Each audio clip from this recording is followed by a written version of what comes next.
população não se importa de votar, os políticos são todos sem noção e usa como forma de trabalho a corrupção, andando de classe A pelo mundão e o povão andando de busão. Precisamos de mudança para o bem, para o Brasil e de 0 a 100. Alguém vai assumir? Vamos voltar. Ela pergunta, por favor,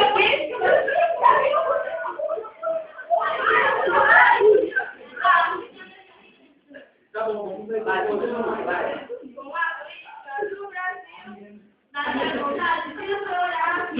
De novo.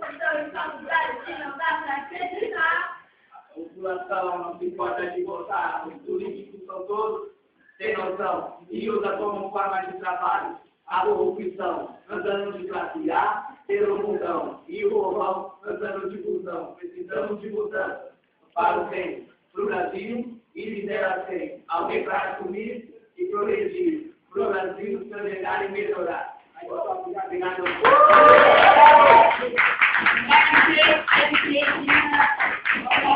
E agora, como é que para?